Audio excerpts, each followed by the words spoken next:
L'exclusion du docteur Mohamed Bekatberkani de la réunion de haut niveau tenue lundi, a fait réagir le professeur Abdelaziz Eyadi.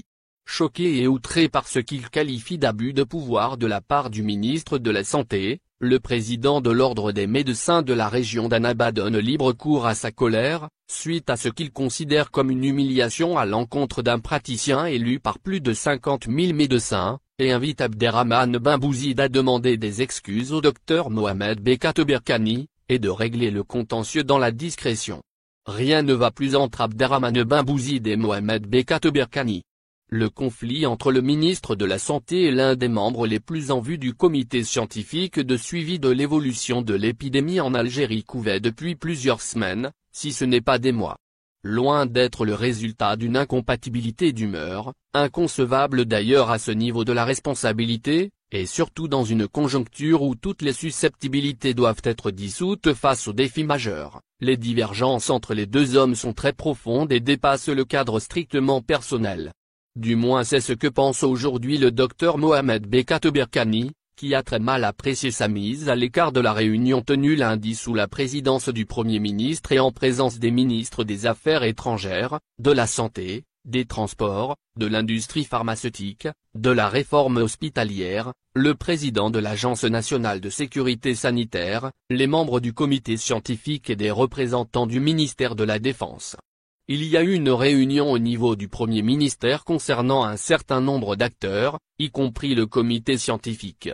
J'ai été étonné que le ministre de la Santé ne m'ait pas appelé pour cette réunion, s'est exprimé le docteur Mohamed Bekatberkani dans une déclaration à TSA. Malgré sa mise à l'écart d'une réunion décisive où il a été procédé à l'élaboration d'une short list de laboratoires, susceptibles de fournir le vaccin anti-Covid à l'Algérie. Le membre du comité scientifique, qui est aussi, faut-il le rappeler, président en exercice de l'Ordre national des médecins, a évité de commenter cette sanction, et de s'étaler dans la polémique stérile. Je me tiens solidaire des décisions qui sont prises, parce que mon devoir de médecin d'abord est de trouver une solution qu'elle soit curative ou préventive, a-t-il tenu à faire savoir sur un ton mesuré. Mais pourquoi le ministre de la Santé ne l'a pas convié à une séance aussi importante?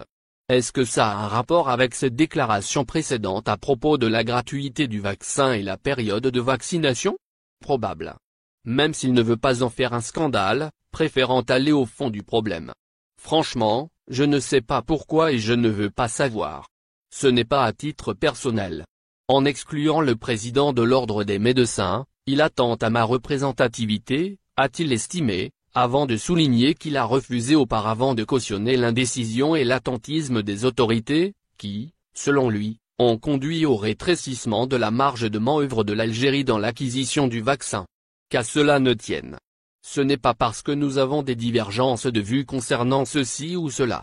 Ce n'est pas parce que j'ai dit qu'il serait souhaitable de lancer la vaccination en janvier, position confortée par le président de la République, qu'on doit prendre des dispositions comme celle-ci, a-t-il soutenu. Quel que soit le vaccin qui est choisi, le marché s'est beaucoup rétréci par notre indécision parce que nous avons marqué des temps d'arrêt en disant que nous attendons tel organisme ou tel autre, a-t-il relevé. Critiquant ouvertement la démarche prudentielle adoptée par les autorités, qu'il trouve d'ailleurs incompréhensible dans une situation de peur, au moment où les voisins de l'Algérie ont tranché sur le choix du vaccin. Le docteur Mohamed Bekatberkani s'est interrogé sur la finalité des gestes barrières, s'ils ne sont pas suivis d'une solution définitive, qui est le vaccin. Nous nous sommes contentés d'imposer à notre peuple les gestes barrières qui sont très utiles au demeurant, mais pour trouver une solution définitive, ce sont les vaccins qui sont souverains. Les grands laboratoires ont reçu des commandes d'après nos informations. Donc finalement le marché s'est probablement rétréci concernant la disponibilité et la pluralité des vaccins, a-t-il déploré. N'oubliez pas de vous abonner à la chaîne et d'appuyer sur la cloche pour recevoir nos dernières actualités. Merci.